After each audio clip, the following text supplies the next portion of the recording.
Welcome, everyone, to Practically Nothing, the video game, the podcast, maybe one and the same. Hey, everyone, welcome to the podcast.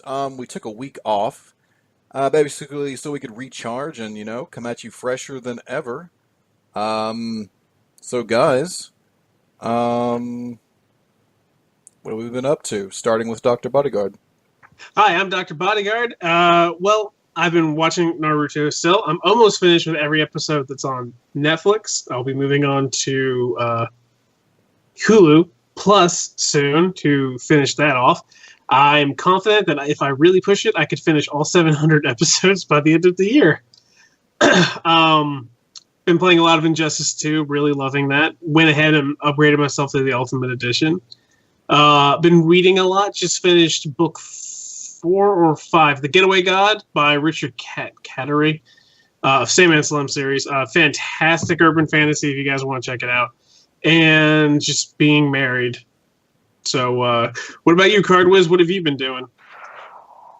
If you remember from the last time I was on, a couple of episodes ago, I was in a production of Rock of Ages at the Joe's Jefferson Playhouse in Mobile, Alabama. That has just wrapped up, and my body is entirely broken. My voice is still in the midst of recovering, as you might possibly hear right now. So I've been trying to relax as much as I can since that stopped, and I've been playing a lot of my favorite game ever, Fire Emblem 7 from the GBA. I've been playing it on my Wii U. I finished Ellie Wood's normal route the other day and started up Hector's normal route because on the Wii U I haven't unlocked the hard mode yet. I'll be doing that soon. I have an incredibly kick-ass Lowen right now. It's quite nice.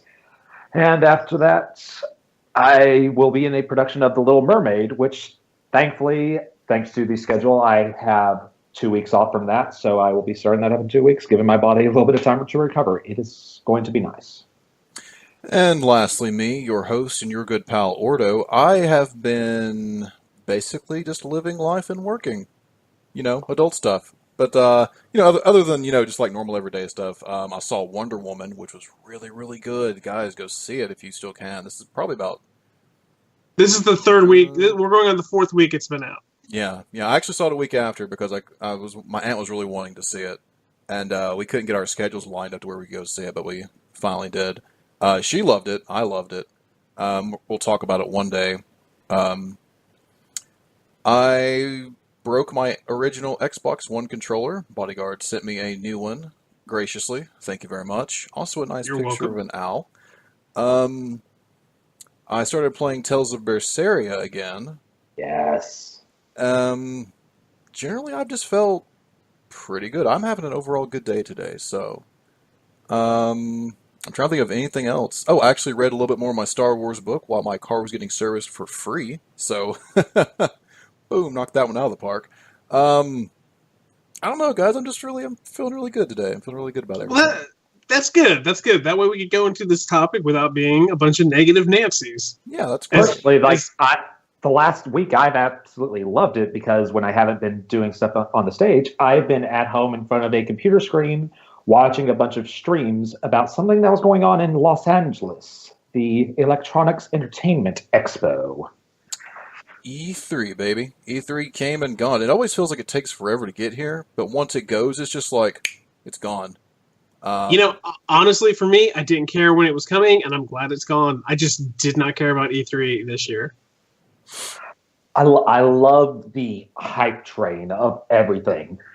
I love allowing myself to get a little bit suckered in, and then once I'm out of it, I'll be like, okay, I'll actually analyze this to see okay, did you actually show me actual gameplay? Did you actually show me anything of meaning? What were the buzzwords and what were actual things that are going to be on my plate in a couple of months? World premiere.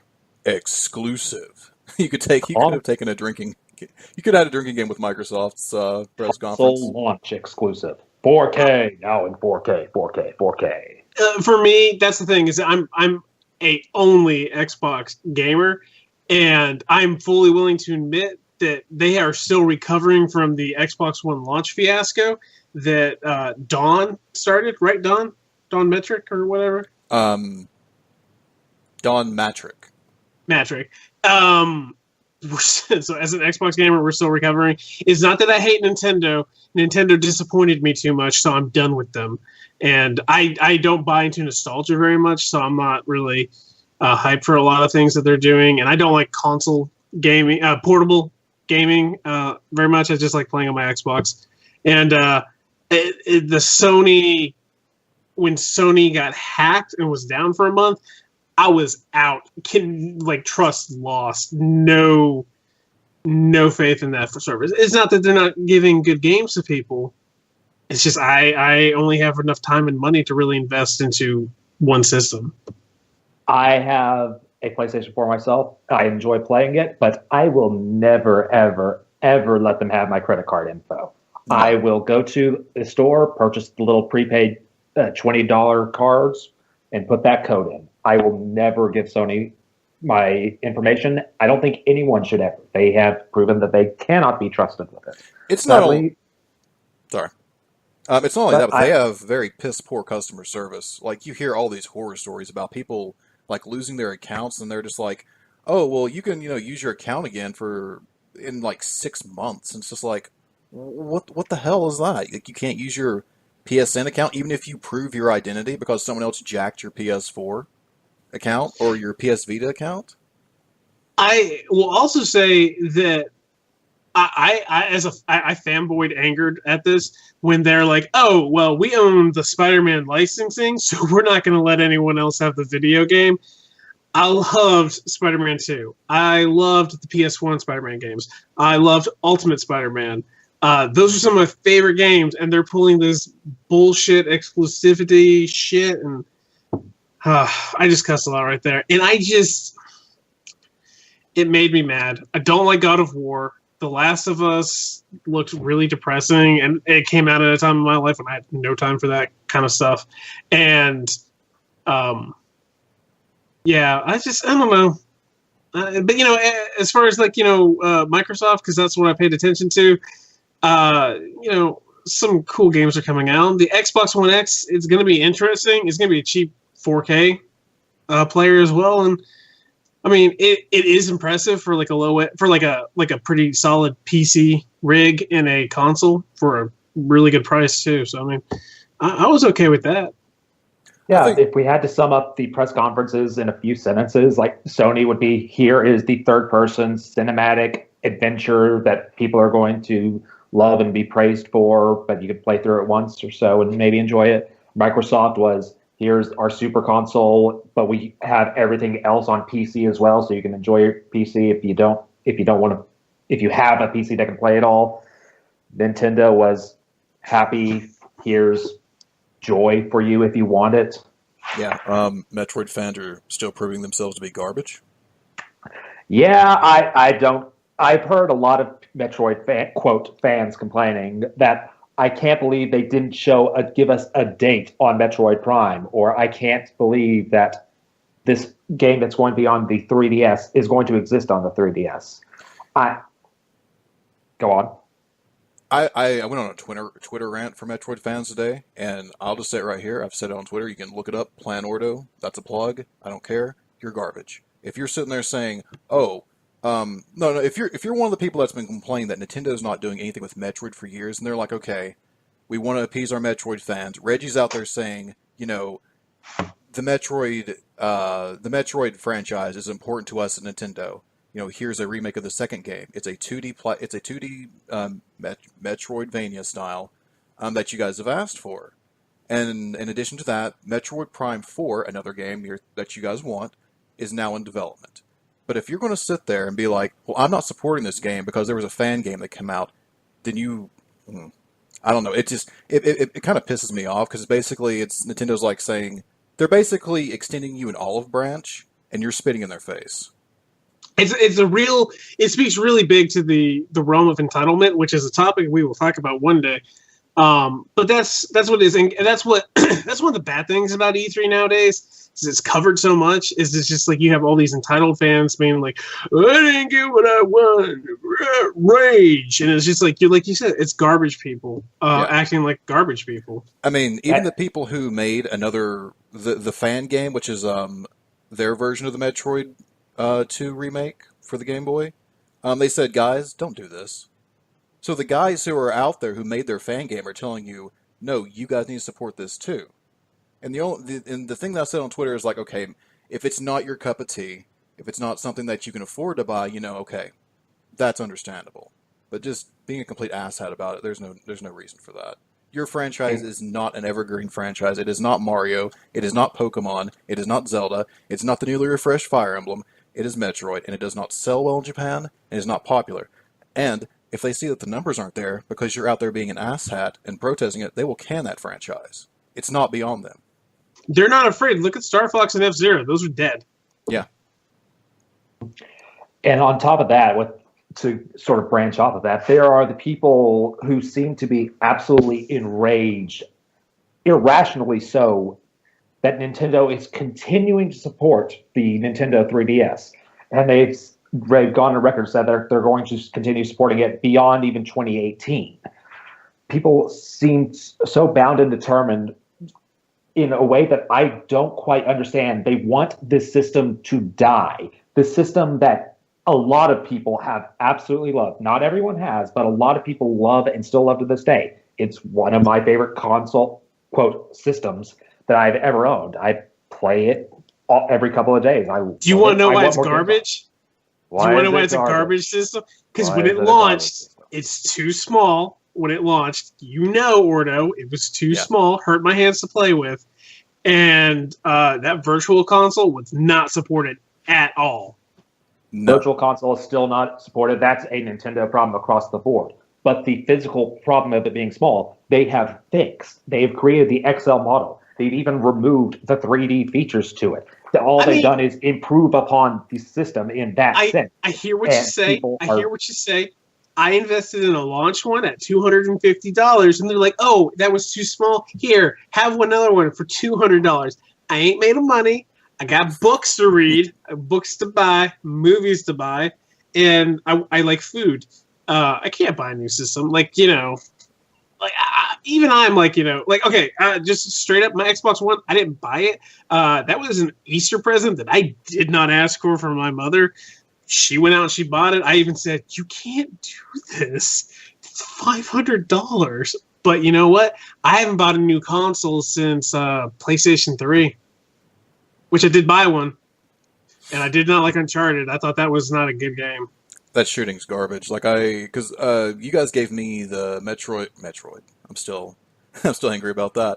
You guys gave me Uncharted 1. It's like, oh, here's the shooting controls. I'm just like, before I even had the controller, the game playing it, and I was starting up, I was just like, man, the PlayStation controllers have always sucked for shooting, except for Metal Gear Solid. Because that's not really a shooting game, though. Yeah, but it feels the controllers always felt floaty, no matter what system it is, even dating back to the original DualShock. I don't like the analog. I don't like the joysticks on it. They don't feel very precise at all. But to go back to the 3DS, Reggie actually said something again regarding Metroid. He's just like, the reason why this game is on Metroid is because Metroid. On the 3DS. Yeah, on the 3DS. He's like, the reason why this is on the 3DS is because we have 66 million of these. And again, he was talking about Metroid, but that's basically their whole deal. And that's basically their whole deal right now. They have 66 million of these consoles, handhelds, whatever, out there. The Switch has 2 to 3 million.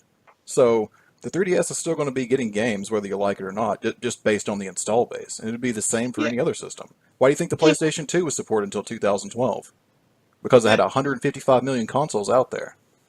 And that's the thing. It's like, well, I don't like the 3DS. I absolutely understand why you guys do. You guys like portable gaming, and that's fine. It's not mobile gaming, which is something else that Cardwiz is doing that I hate. But for me, it's just, I have grown to a point in my gaming life, and I started on a Super Nintendo, mind you. And we'll be getting to that in a little bit. But I'm to the point where when I'm out and I need something to distract me, I'd rather read a book or stream something just because it's a lot more engaging for me.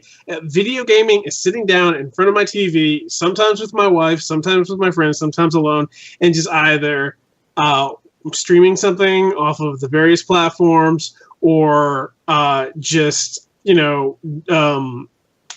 playing games on that. I don't want to take gaming with me because for me, I don't want it to become a problem on one hand where I'm always gaming, and I just don't want to game all the time. Same. I mean, even though I own a 3DS, I usually never take it out of the house because typically when you take it out of the house, you get people who are just like, oh, all in your business. I'm just like, screw off. Like today, I brought my Star Wars book when I was having my car service. It only took 45 minutes, and it was for free. I'm still happy about that, guys. You read a book, and people leave you alone, unless you're my wife, who won't let me read my books. You play a video game, people are like, hey, man, what you doing? And it's like, man, mama, get away. I will say I was in GameStop today, and the guy, the Nintendo rep, had actually came in, and I was actually checking out. He's like, hey, man, while you're waiting for your transaction to finish, you want to try out the Nintendo Switch? I was just like, okay. And he just pulls out his bag of Nintendo Switch and hands it to me. I'm just like, okay. It was fun, but still, it just kind of cracked me up. He's just like, secret Nintendo Switch, man. You want to, you know. Did you, were you wearing your red Jurassic Park shirt? No, I'm wearing this nice Star Wars shirt. Thank you very much. We'll talk about the red Jurassic Park shirt at another time. Oh, my goodness. But, so hot. But that's pretty much so to kind of end the rant / E3. What are you guys looking forward to coming out of E3? Shadows of War. The Middle Earth game based on the Lord of the Rings. I played the first one. Absolutely love that system. It's Arkham plus this Nemesis system. It's absolutely great. The new one looks even better. Yeah. And as far as games, I think that might have been it. There are rumors like post E3 about the new Tomb Raider game, and I'm 100% invested in that. Those last two games, some of the top 10 of my the last generation, 2 generations really, for as far as games go, those are amazing. So, and the Xbox X, I am kind of interested in it. Like I said, it not for the amount of power that it offers, but it just kind of seems like the forward compatibility thing is really nice to have out there. Oh, and Xbox backwards compatibility. Yeah. While Sony... That is another thing. Yeah, go ahead. Just please give us Jade Empire and Knights of the Old Republic 1 and 2. Yeah. That kind of goes off the heels of what that one Sony exec saying is like, oh, at Polyphony or Polyphony Digital, which is the guys that make Gran Turismo, he's like, they had the PlayStation 1, the PlayStation 2, PlayStation 3, and PlayStation 4 games going, and I looked at the PS2 and PS1 games and thought, why would anyone play this ancient garbage? It's just like... You're a Sony exec. You know, you should be saying something along the lines of, I don't know, something that basically sums up the fact that, you know, these are the legacy that the PlayStation's built on, but it's not something that the company is looking at right now. Not just, you know, trashing your fans. I think the most clearest thing you can talk about when it comes to backwards compatibility, people say people don't want it. Nintendo's entire practice is backwards compatibility. Yeah. In fact, people are up in arms. Sorry, guys, got choked. People were actually up in arms because the Switch wouldn't be using discs, therefore the Wii U games would not be backwards compatible. Or people are asking for Virtual Console or GameCube games or whatever. The Switch isn't backwards compatible, but they're basically bringing, it seems, like most of the Wii U library into the Switch. Well, no one played it because the Wii U sold like garbage, so I mean, why not? Yeah, I mean, Mario. People are like, why are they doing this? Why are they porting this old stuff? It's like, don't complain about this when 1, you've been buying HD collections for your Xbox One and PS4, and 2, look at Mario Kart Deluxe. It broke sales records of its own series. It was like the fastest selling physical copy in Europe since 2011. And you're gonna sit there and be like, well, why are they doing this? You're dumb. Read the numbers. So anyway, we're getting off topic again. Cardwiz, what were your impressions for E3? I was overall very pleased with E3. Everything, like, overall, it was a very steady high. Nothing jumped out at me as being, oh my God, this is the greatest thing I've ever seen in my life. But there were 3 games that stood out to me of, I really, really need to eventually play these. One of them is, surprisingly, the biggest surprise of the show, frickin' Mario Cross Rabbids. Which is XCOM. It's XCOM in the Mario / Rabbids world, and it's like, yeah, that's what I want. I love strategy games. Give me that turn-based strategy game. From what they showed, it looks fantastic. It has some Disgaea elements of the moving people around on the train, throwing people. So that seems like it'll be a fun time. Then there's, at the Sony press conference, they showed off Spider-Man. They Arkhamized Spider-Man, and I mean that in the best possible way. The actual combat looked really nice. The dodging and the web mechanics looked fun. When they got to the section of swinging through the city, the swinging looked solid. People are complaining that, oh, it was just one big quick time event at the end. It's like, that's not what we saw at E3 is probably not going to be in the actual game. That's just like a proof of concept more than anything, if I had to estimate. You know so what? I'm looking forward to it. I'm sorry to interrupt you on that, but the Spider-Man developers have shown time and time again, QuickTime events are here to stay.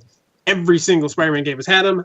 I don't believe you in saying proof of concept. I believe that's going to be a major mechanic. Anyway, go on. I believe that QuickTime events are going to be in it. I just don't think it's going to be as quote bad as it was during that presentation. And the other game that I really, really want to play that I'm looking forward to is Mario Odyssey, because it's a Mario game and it looks good. I have not played a Mario game that I was not satisfied with. So it's a 3D Mario. It actually looks great. The possession mechanic looks like it's going to be interesting and fun. Oh, and one other game that I forgot about that I haven't done enough research on, but the trailer looks so amazing and fantastic and beautiful that I'm going to play it, even though I know I'm going to be awful at the game. Dragon Ball Fighter Z. Show stealer. Mm-hmm. Have you guys? They posted a picture of the wall they have that at each booth they have awards that are handed out by different publications. Their entire booth was just completely full of awards. I heard a story on, I believe, the Easy Allies podcast that I listened to. There was a story because one of them went there. They went up to the Dragon Ball Z Fighters booth that was in the Microsoft section. They said, if you guys want to play this game, you need to line up early because you can play every single other booth in the entire Microsoft section, but you wouldn't be able to play Dragon Ball Fighter Z unless you got into the line first thing. People are obsessed. That's the Dragon Ball game that people have wanted for a long time. It's made by the people who did Guilty Gear and BlazBlue. Those are supposedly excellent fighter games. I've never played them because I'm not good at fighting games, but it looks amazing. And this game is, get this, 20% finished. It's like Triple H burying Marvel vs. Capcom himself. Oh, Marvel vs. Capcom looks so bad. I mean, I hear it plays all right, but that story trailer they showed off with Robot, Chun-Li, Furious. Yeah, you guys should definitely try out the demo that came out on the Xbox One. I watched it. There's no need. You watched the demo? Yeah, I watched someone play the demo because I'm just like, I'm not wasting my time downloading this. I was confused because I was like, was the demo just a cutscene? Okay. It might as well be. Here's how it happens.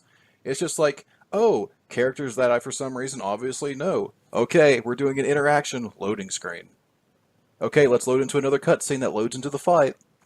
Good job, guys. Good job. I mean, it's not that I wanted to hate Marvel vs. Capcom Infinite. It's got Mega Man X, and I like X, even though I really haven't played it. I've seen a lot of playthroughs and, whatever. But, I was like, okay, I'll give this game a chance, but just seeing how unfinished some of those models look. Like, Dante looks like he's on meth. Dante might be on meth. Not only that, they forgot which hands his trademark guns go in. That's lazy. That is really lazy. Yeah. Because there's a render of him doing like there's one render of him doing like the gun, like he's pointing one gun toward, you got the other one behind his back, and it's based off an actual render of his from one of the Devil May Cry games.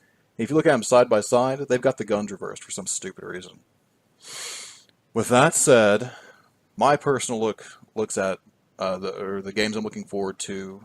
I have Super Mario Odyssey, obviously, for the same reason. And that song, man, the like One Up Girl or whatever it's called, I love that song. I put that thing on loop and listened to it for an hour. The Xbox Shadow of War looked interesting, or Shadow of whatever the Lord of the Rings game was. Trying to think. The new Ori, I don't know I can't remember what it was called. Like Ori and Will of the Wisp. They're little Will of the Wisp. Yeah, that was it. Their little CGI like trailer looked interesting, and it also had a sad owl, and that also made me sad because I like owls. Um, Dragon Ball Fighters for the same exact reason. Um, Detroit on the PS4 looked good. Mm. Spider-Man looked good. Um, from Nintendo, I'm sorry, from crap, what was it? Oh, from Bethesda. Oh man, best press conference. Oh, Have you heard of this game? I don't know. It's kind of like a small project they've done. It's called Skyrim. Have you heard of it? no. Oh, Tell God. me more, please. But no, other than that, those are just some of the games I'm interested in. I've already did my own solo kind of spiel on Fire Emblem Warriors on my personal YouTube channel. I didn't really feel like it was fit for the Practically Nothing brand, so I just kind of did something on my own late at night. Um, so if you want to check that out, that's its own deal. You mentioned Detroit. I cannot wait to play that game. I have no idea if it's going to be good or bad. It's David Cage. It's going to be insane. I'm going to enjoy it to a degree. I really enjoyed playing Indigo Prophecy, Heavy Rain, and Beyond Two Souls to a degree. Those are all experiences I think people should play. Not necessarily good, although Heavy Rain I think is excellent. Those are gameplay experiences that you will not really experience anywhere else, and I cannot wait to have the same experience with robots this time. I'm going to cause my own robot uprising. It's time. We have been oppressed. We have been. The dream is real. Sorry, guys. I'm just feeling really good today. You spoke of gaming experiences, which kind of like I don't know. So I think gaming experiences have really changed over time. You go back to back in like the late 70s, early 80s to arcades, the Atari, or sorry, arcade machines and Atari and the NES and the Master System and all that. And there's a lot of just kind of bleep bloop, kind of time wasters. But I feel like the gaming experience has changed a lot over time, from being these small, it's kind of like a quarter per play experiences to these massive narratives. And I wanted to get your guys' take on that. Well, for me, I think, I never played the NES really. Our NES was stolen Christmas morning, the day we got it. So I never got to try that. My mom then eventually saved up and got us the Super Nintendo the next year. So we played that pretty hardcore. The only games I can really remember playing, Bubsy Bobcat 3.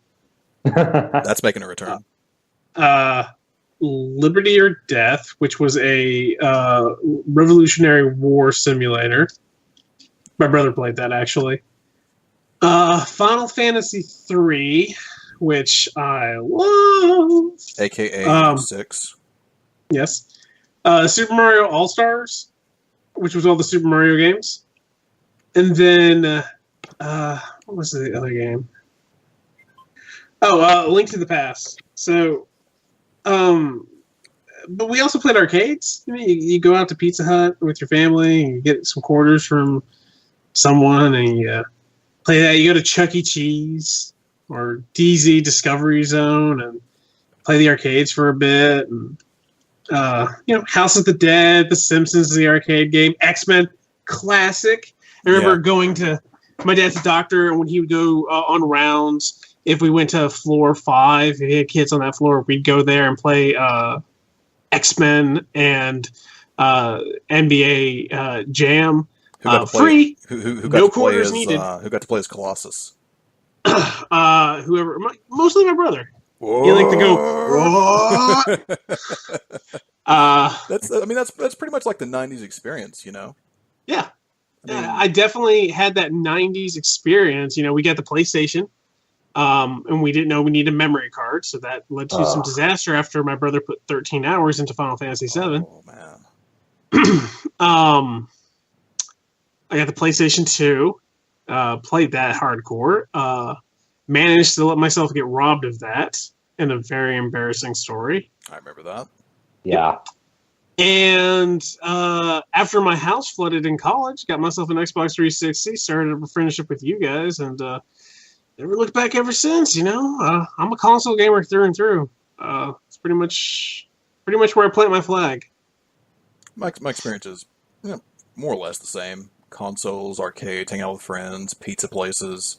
But I don't know. I think it's interesting how the narrative of gaming has changed, throughout the years.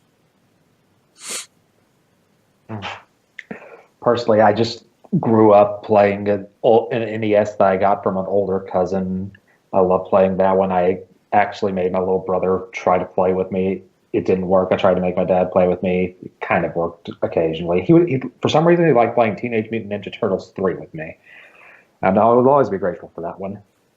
But growing up, I usually just stuck with consoles, didn't really play it that much. But as soon as I got a Game Boy Advance in, I think, 04, 03 or 04 Christmas, that's probably around the time I became a full-time gamer.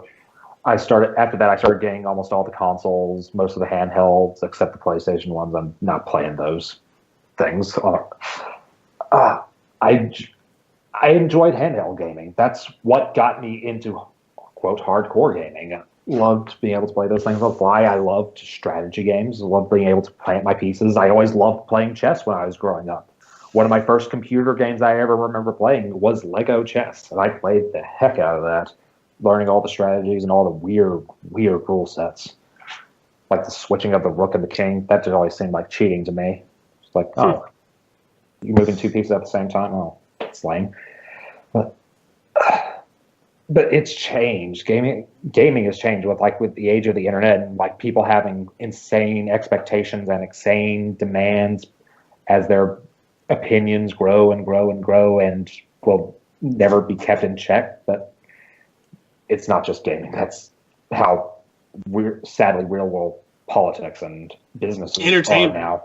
Just everything in general. Yeah. Because people can get their voice out there and hear pieces that other people like to hear and put that in feedback. Yeah.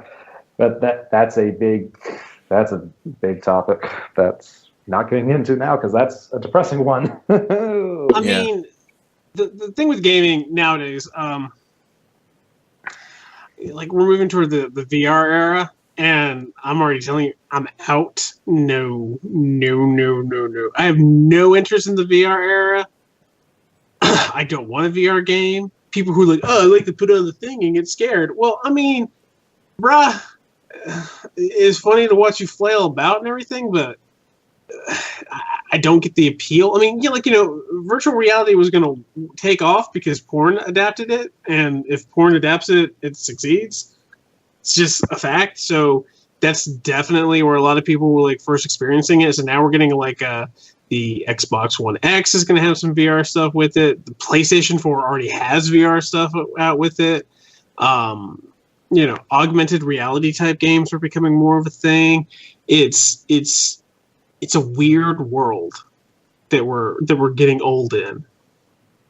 I don't think VR is the next thing. I feel like, first of all, I don't feel like the software is there. For me, like you say, oh man, you should get into VR. I'm like, okay, what can I play? And then it's just like, oh well, here's some generic shooting gallery thing, or here's this generic minigame collection. It's just like, number one, I don't feel like there's anything that's worth you paying. Was it $399 for Sony on their PlayStation VR? Or having to upgrade your PC upwards of $1,400 to get the perfect VR experience. Go ahead. Nothing worth playing in VR, you say? Let me tell you about a little game called Skyrim you may have heard of. Todd Howard? Listen. Hey, Skyrim is a really fun game, but they are like beating that horse to death. As someone said on, I believe it was... I think it was, again, on the Easy Allies podcast, this is a 6-year-old game. This year it was in 1, 2, 3 press conferences in 2017. We get it. Skyrim. And you're not adding anything new to Skyrim. Yeah. They're adding paid mods to Skyrim and Fallout, and it's like, oh my god, that's one of the things we're moving towards as far as gaming's changing and everything. I mean, excuse me, bleep this out if you want, but please, Bethesda, go fuck yourself. I mean, that is ridiculous. The paid mod thing, like that was such a poorly handled announcement. Like, I can see myself getting behind the idea of paid mods that are seriously looked at by Bethesda as proved to be worthy of being basically DLC that could be made by anyone. But they promoted it so poorly. They didn't explain it well enough, and they did it with a parody of the horse armor with mud crab armor. Let me be honest. One of the lowest points in DLC history, in just gaming history, was the horse armor. And they decide to parody it, make fun of it, to try to be like, hey, we're making fun of it with this announcement because you're paying for basically the equivalent of that can be made by real professionals. But I want people who put like tens, hundreds of hours into these mods. I'm okay with the idea of them getting paid. I'm okay with the idea of mods, but they announced it so poorly. Here's the thing, though. No. Listen, Todd Howard just texted me. Okay, Todd Howard himself and said it is not paid mods. You were all wrong. You're buying credits, and then the credits can be used for mods. So you're not paying for mods. Okay, Todd Howard would not lie to me. Okay. Oh, but you can get the credits in game, right? Of course, that'd be the logical thing to do. You can get the credits in game. You wouldn't have to pay for them with real money. Oh God, Todd Howard says he's sending the ninjas.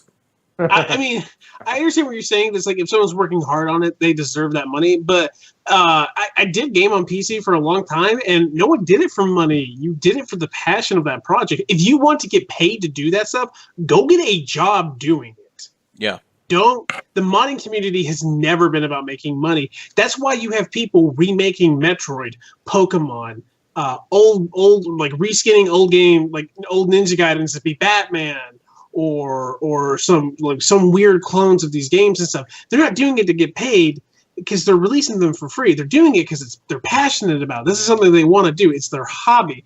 The guy who made Donkey Kong Country on the Nintendo cartridge, he programmed that. I mean, I don't see him being like, oh, pay me for this. I mean, he did that shit because he was passionate about it. I don't know any modders. I just assume that they would want to get paid for hard work. So they tried this on Steam. It failed miserably. It was an even worse announcement than this one. Sometimes like modders or people that make fan games are just literally doing it for the love of the game or the love of the community that they're part of. It's not about them getting paid. Again, I agree with the whole, if you want to get paid for this, if you want to make money on this, then go seek out the proper qualifications. Say, look, here's the thing that I do. I'm skilled at it. I have people behind me. And this Bethesda creation thing could be that entry point. It could be the best way to get into this. No, but they announced it so poorly. No, at the end of the day, this is a bad idea. This is taking advantage of people. It is saying that some people. I've spent 100 hours creating this thing for Skyrim. This guy spent the same amount of time, but because he went through the channels, he gets paid for it. I don't get paid for it. I don't think that's fair. Because it's going to create a level of I don't know. It's a bad idea. It's not what modding is supposed to be.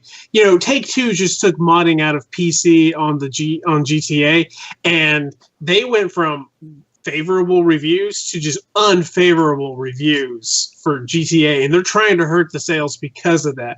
That's how passionate the modding community is. Are they can they be little garbage people sometimes? Yeah, they can, but I mean, again, don't do something for exposure. Don't work for exposure. Don't work for experience. Work for money. If you want to get paid, get a job doing it. If you want to do it if you want to do it for fun, do it for fun. It's your hobby. If you're good at it, never do it for free. If this creation thing is as curated as they were kind of saying it was, then that wouldn't be a problem. That would be going towards that. You couldn't just say, "Oh, I put an S on this shirt. It's a Superman shirt. Pay me $1 for it." That optimistically, that wouldn't get by. But we'll have to see sadly, have to wait and see when it comes out if that kind of BS would be able to get away with. And just to put this out here, no one from Bethesda is ever going to hear this, but you don't have to have a press conference every year if you don't have something to show off, because That was just awful. It made me mad. And I didn't care about any of this stuff. And the fact that it made me mad, made me less likely to want to give you my money. Because you don't have, Nintendo doesn't have a press conference anymore. They just do their little direct thing. That's all you should have done. Especially when you have people being like, well, at least I got, all these free drinks and stuff. That doesn't reflect well on you, Bethesda. That doesn't reflect well on you. Pretty sure you threw a pin behind you. No, I didn't throw a pen. I just lifted the wire and it dropped. I was wondering what that was. I was flying across the Skype screen. It is a wire connecting my headphones. And my Microsoft headphones, guys, broke. Oh, I'm sorry. Curse you, Microsoft. Way to go, Microsoft. Way to do it. You couldn't. And you know what? I discovered it broke the exact same on both sides. I'm thinking it's a factory defect. Mm. What about if you take them and cross them into 1X? Yeah? You with me?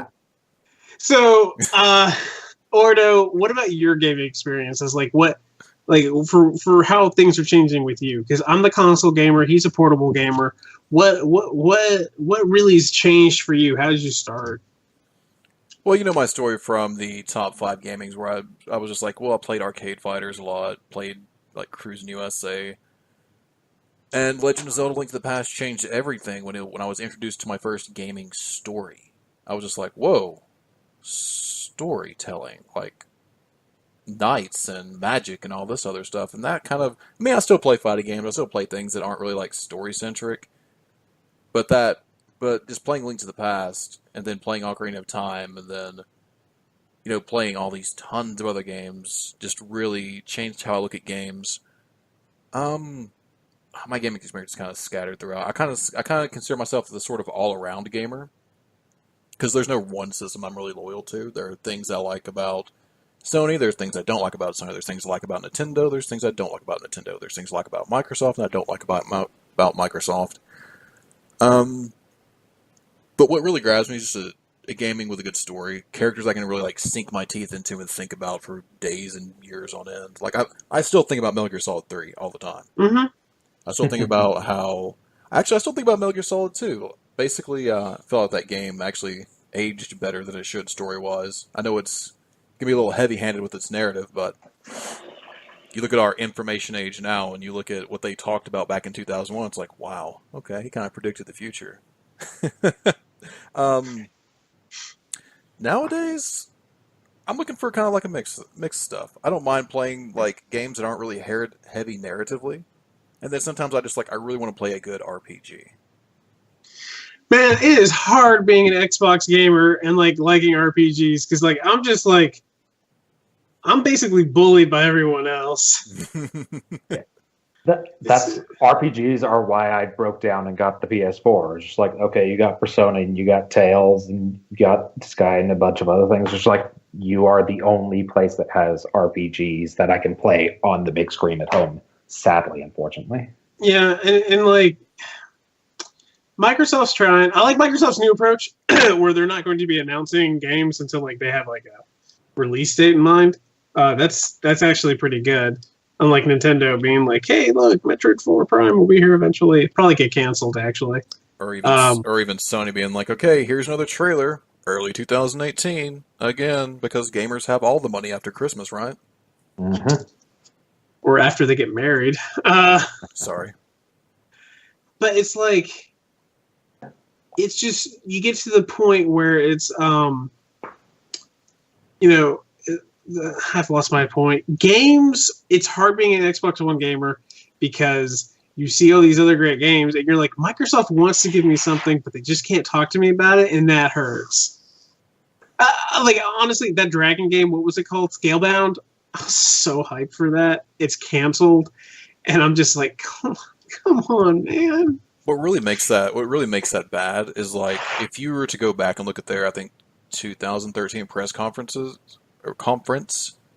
they announced all these games. These are exclusive. They're being developed by us. Other than Scalebound, which was in coordination, which was in a partnership with Platinum Games. But The Fable game was canceled. Scalebound was canceled. I swear they have like 3 or 4 like other big releases that were also canned, and that they actually Phantom Dust. Phantom Dust. Yeah, the Phantom Dust, and they actually had a studio called Microsoft Games that were going to be exclusively developing these titles, save for Scalebound.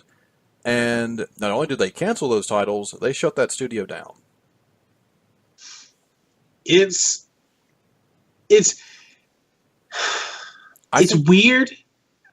It's weird because you can see it's like where everything had been set in place by the previous administration, and they had to work off that stuff for a while, and they tried to make it work, and finally they're just like, you know what, we can't do this.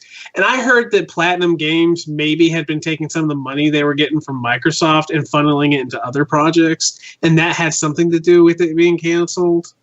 But that's rumor 100%. I have no confirmation on that, but it's just, again, it's tough being me. Yeah, well, no. What happened with Microsoft is that they ran into the same problem that Sony did with going into the PlayStation 3. PlayStation 2, massive success. People love it. They love us. Look at us. We're Sony. Boom, boom. $5.99 US.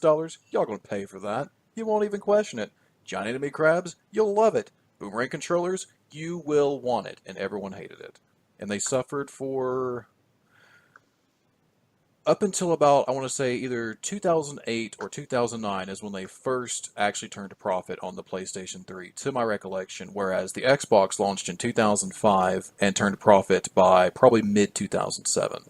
So then Xbox, Microsoft, were just like, Xbox 360, people love it. DRM Online, you'll want it. TV garbage that no one likes, you'll buy it. Kinect, you're in on it. And that blew up in their face. It's just like previous generation hubris that has basically screwed all these companies over. Same thing going from Super Nintendo to N64.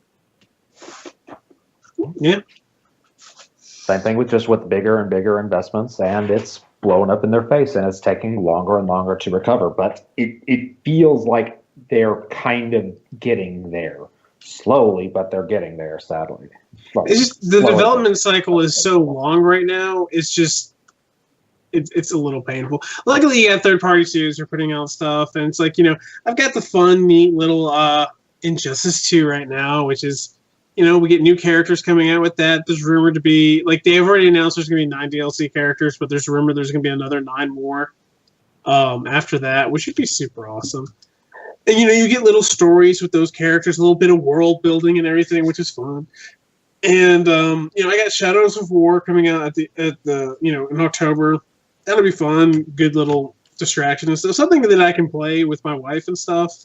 It's a good time to be a gamer, basically. No matter what system you own, no matter what company that you have, it's a good time to be a gamer. And then you have people I remember you mentioned this earlier. People are like, well, I need to make my child play the NES so they can come up like I did. And on that idea, you are an absolute idiot if you feel like you need to be making your child play something that you grew up on. And take off your stupid nostalgia glasses. Honestly, I would rather have a kid play Mario 64. Is that right? Mario 64 than Super Mario World. If you want these games, if you want these experiences for the kids, get the game systems or get whatever you can, emulate it if you want. You shouldn't. And play it for yourself. And if your kid sees you having that fun, they might want to experience it. But if they look at it and they say, this is stupid, I'm going back to Minecraft, then they can do that too. You can't force them to like certain games or TV shows or something like that. Kids are going to find themselves. You shouldn't force your kid to grow up like you did. Basically, well, this is sort of a response that I was talking to the guys about before we actually signed on today. But I was listening to a couple of podcasts, and a lot of people were just like, "Man, I hate that the NES Classic sold out or the NES Classic is canceled because I wanted my younger family members to be able to experience, the NES," and I'm just like, the NES looks like garbage. It really does. I mean, it has not aged well. Like Super Nintendo, yeah, that has aged real well because it's very colorful. It's kind of cartoony looking. Oh yeah. If it was someone lamenting the fact that an SNES classic had gone out and was not being like, the thing, I could see that. I mean, if I had a kid. Gotcha. That poor child. If I had a kid, he would be building robot model kits like me. He would be watching Dragon Ball Z like me. No, no, just kidding. But if I wanted him or her to experience, gaming for the very first time, I would probably either give them just thinking, I've got a GameCube in my closet. I could let them play with that. I could let them play the Super Nintendo, which I don't have, because I feel like those games are just really fun. If I were to give them something in maybe like the modern area, maybe a Mario Kart, because it doesn't really take, that much skill. Just something to kind of get them, antiquated with gaming. To get them into that world, yes, but like what's going on nowadays, you can see it if you look around at a mall or anything like that. Kids are now playing on their parents' phones. That's their introduction to gaming. Yeah, and they're starting at 1 year old. Well, that's not really surprising. I mean, look at when we were introduced into computers for the first time. I distinctly remember playing Frogger at age like about 3, I think, on a Mac that was inside my dad's classroom. I think the big difference between this is that, from when we started playing games on a computer, Oregon Trail, Frogger, what was the math one? Number Munchers. Something like that. Number Munchers. You're the little green monster. Munchers? Isn't that what it was called? No, I've never heard this. But you're the little green frog thing, and you have to eat the answer so the monsters don't get you. I know what you're talking never about. Heard of this game. Is that Frog Fractions? No, it's Number Munchers. That's a whole other acid trip of a game. And then, but so like I was saying, you compared to us play those games, we're like, click, click, click, click. You got kids playing the iPhone, the iPad, Androids, and all that. They are so much beyond where we were. Oh yeah, because gaming has changed that much. I mean, we were born. Not even just gaming, but kids are learning how to program at 2.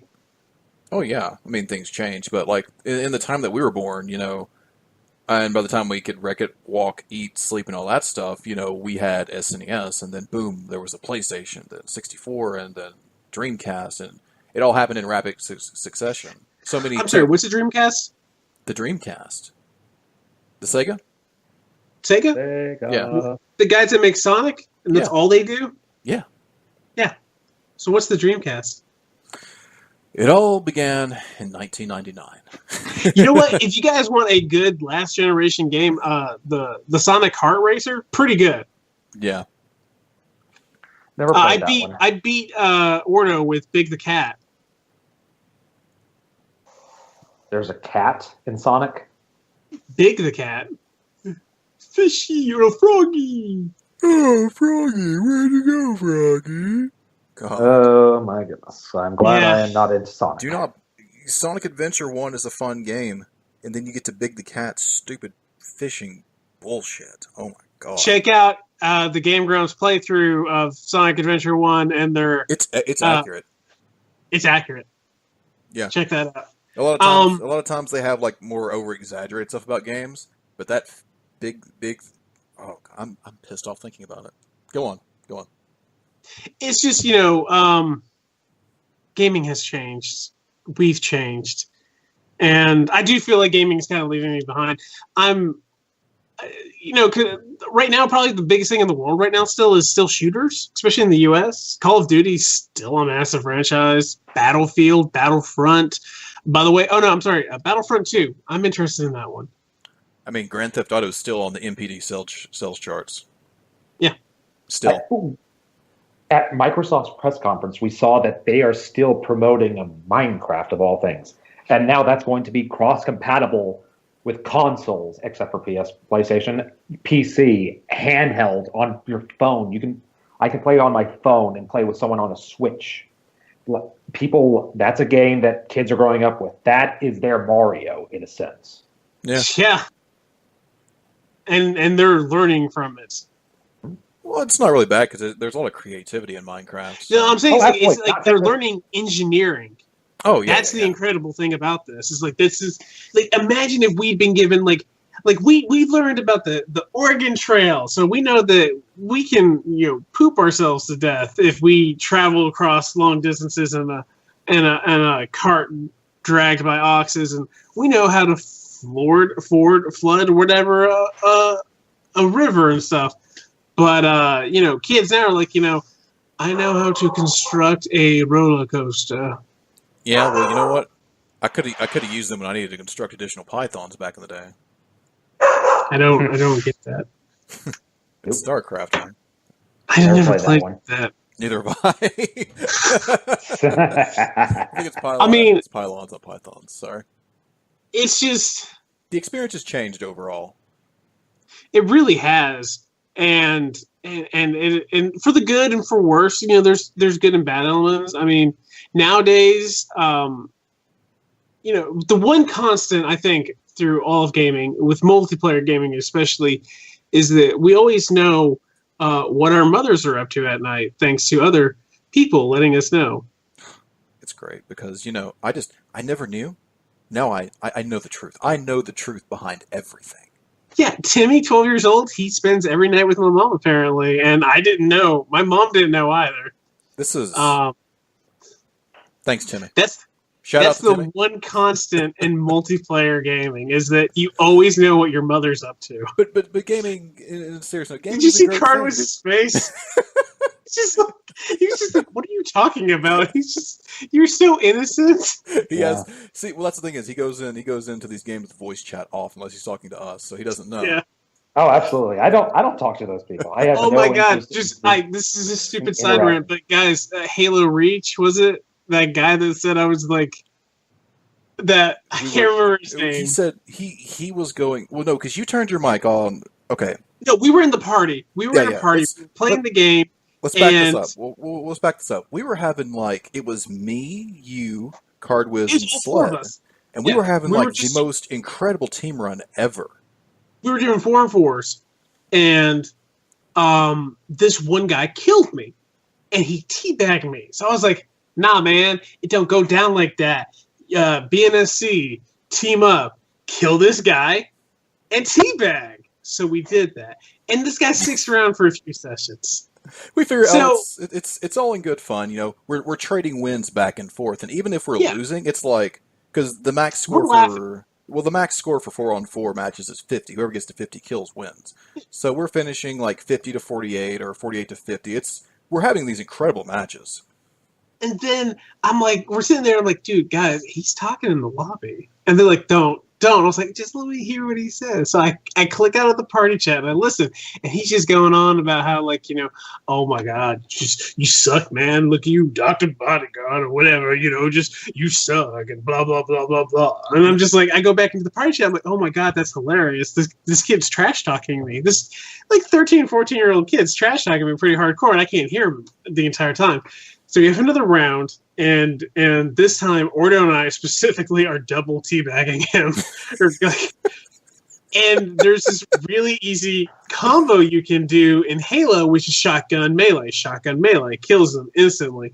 And in any game, the shotgun is always called a noob stick. So we go back into the lobby, and I'm like, guys, you have to come listen to this. Cardwiz is resisting, Sled is resisting. Order's like, I'm in, let's do this. So we all four of us go into the chat, and it just goes, mother effing noob, sticking mother effing, and we just all start laughing. He immediately drops out of the game.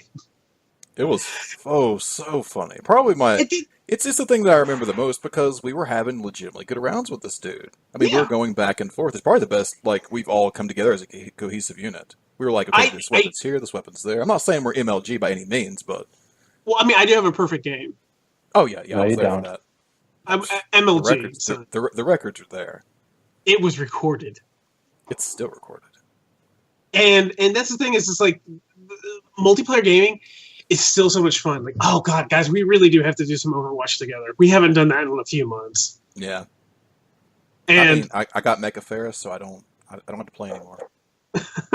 And it's just like, that's the thing. Like, as much as multiplayer gaming has evolved and changed, it's pretty much just the same. It's children telling us what they're doing with our parents every night and how much they think, how gay we are.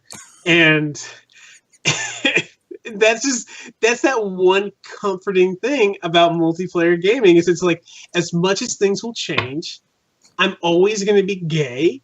And this 12-year-old child is going to be with my mother every night of the week. And it's like, my goodness, you are just... I appreciate the dedication and love you have for my mother. Cardwiz is so uncomfortable right now. You find comfort in the weirdest things. I mean, I can either let them get me mad, or like the worst trolls for me, it is not even you guys. It's my mom and it's my wife because they disclose information they shouldn't disclose over the Xbox headset and just set me back by like 1,000 years. I'm just like, oh my god, why did you say that? The microphone would pick it up. It's like, really? You didn't think? I told you it did. One of my earliest experiences was it was before like all four of us played together on a regular basis, and I had Grand Theft Auto 4, and again there was this one guy's like, oh yeah, I'm sleeping with your mom, yabba yabba yabba yabba, and another guy on the mic was just like, yeah, and I'm there recording it, and then this country dude, way country, he comes on the mic and he's just like, there are some sick weirdos on this Xbox Live. One time we're in a lobby. With that guy. I agree with Southern guy. There was one time Ordo and I were in a lobby playing Halo, and these guys were just talking trash to each other and everything. Just like these New York assholes. And we were just like, man, that new John Deere is coming out soon. I'm really excited to get that new picture. You see how big it is? And these guys are just like, what's wrong with you, man? What you do? We're just like, gotta have that John Deere. Gotta give me that new hat this year, a new shade of green, you know? And it's just like, guys, multiplayer gaming, as toxic as it is, like, thank God I'm not a woman. Thank God I don't have like a terrible accent or list, because people really do go through some horrific things and harassment on there. I'm not making light of that, but there are these moments. Sled had a moment where someone just came in there and started ranting about how much they hated black people, and it's like, that stuff's horrific. But then sometimes you just get these kids trying to trash talk you, and it's just so funny because it's like, kid, I've been bullied by people better than you. You're just making me laugh. There's so much in multiplayer gaming, and sometimes you'll meet some legitimately cool people, and you'll just strike up conversation, become best friends. Like 10 years ago, I met these guys, total jerks. Listen, okay, total jerks. One of them was a ginger. Yeah, man. Did you ever hear them weirdos on that Practically Nothing podcast? But no, that's how we became friends in a long, convoluted way. But multiplayer gaming is like on a completely different level, because you'll find people who, like with Minecraft, you'll find people that want to like build stuff, and people that want to destroy stuff, people want to explore, and we could talk about the fact that multiplayer gaming is now a $1 million industry with competitive gaming featured on ESPN. Yeah. I never dreamed of that when I was a kid. The closest we had to that was the movie The Wizard. Yeah. And that was what, 88? Around there. Yeah. The Wizard, that's... We're not going to tell that joke on the air. No, we're not going to tell that joke on the air. You're not. That is forbidden. Not today. Not today is not that day. Challenge accepted. Oh, man.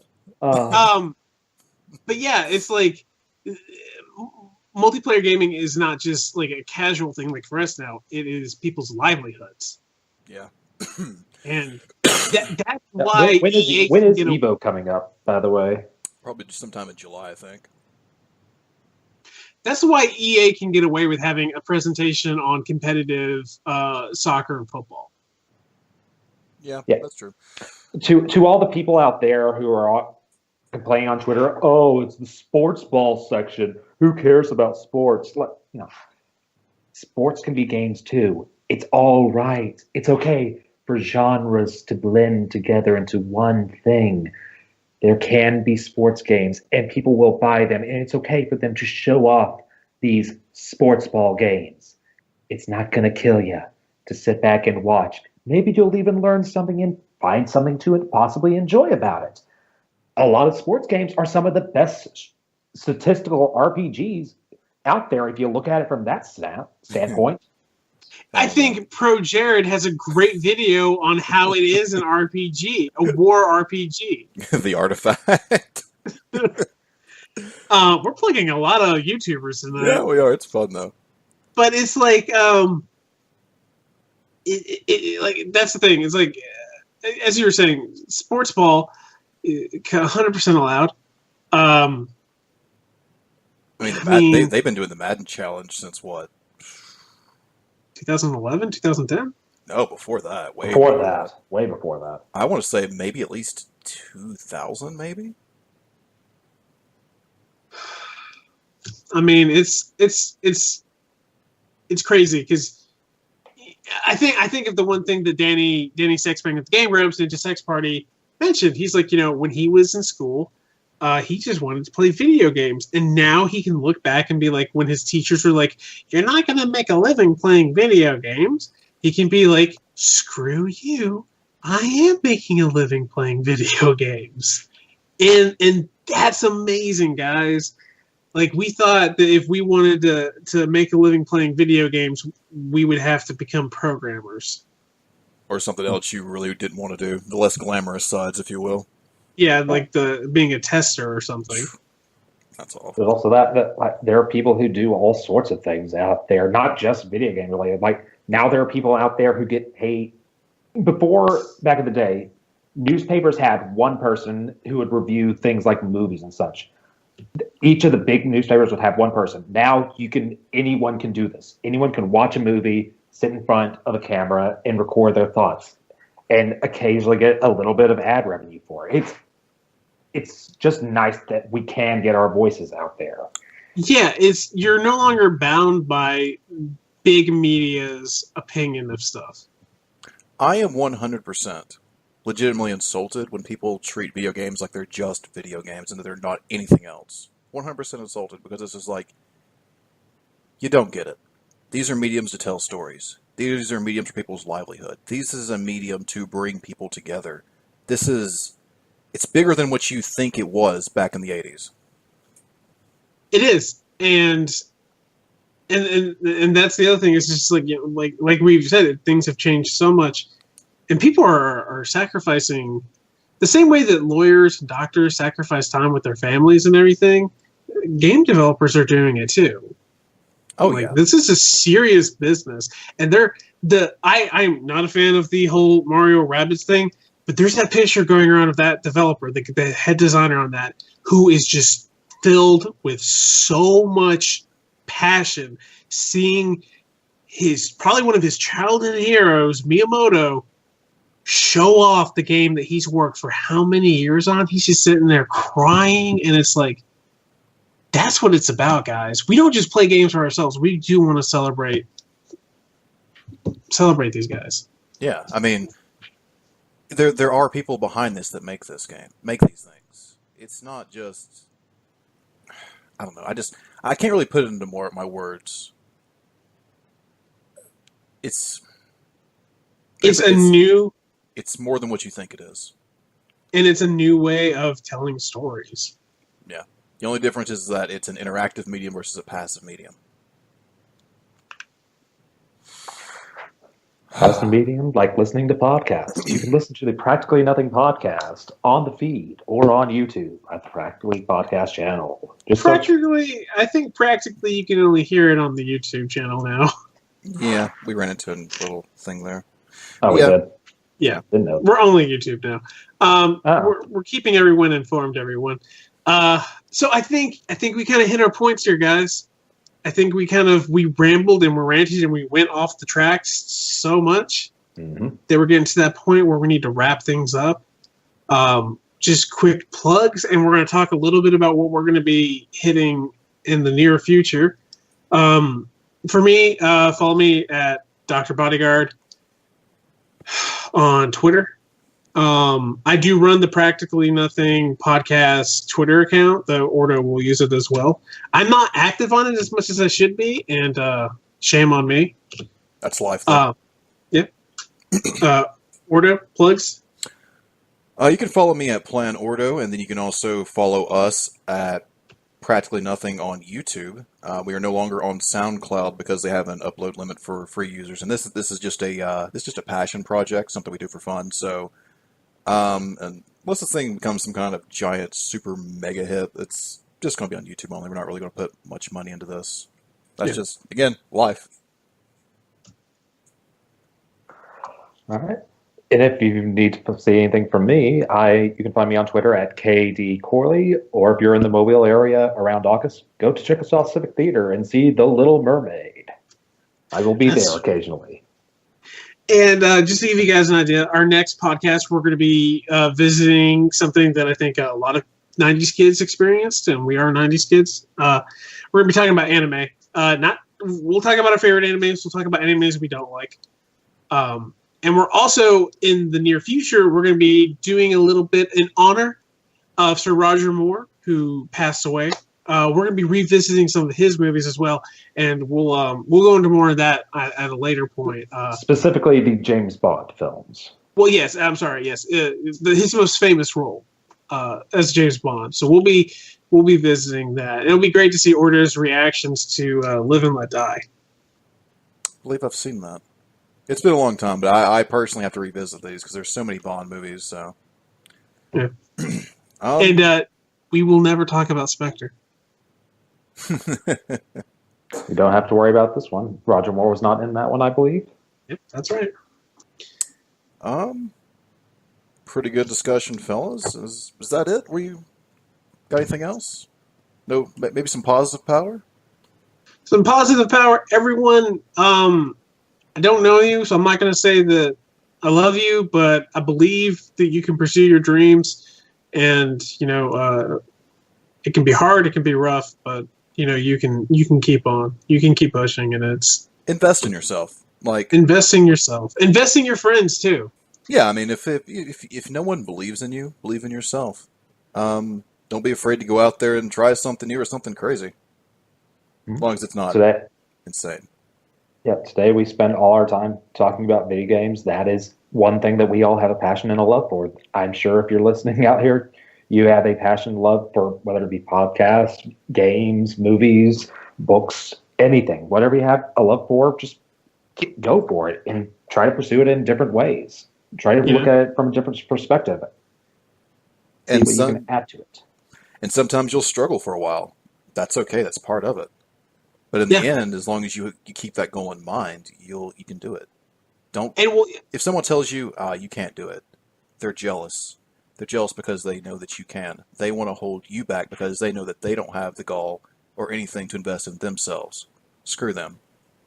And if you fail, it's okay to fail. You're not going to hit every single pitch. You're not going to make every single shot. You're going to take your small victories where you can get them. Leading into what we're going to talk about, anime, and tying this in with positive power, I recommend you go look up the Toonami video that was produced back in the day called The Broken Promise. We'll be posting that on our Twitter account as well. Yeah, because it's a short little 3-minute AMV about believing in yourself, trusting in your own power, and there's a lot of people out there that really still reference that video today. But the other thing is that, like, the world is a scary place, and there are scary things happening. So, take comfort in your friends, take comfort in yourselves, help each other out. Yeah, and that's it. Catch you guys later. Farewell.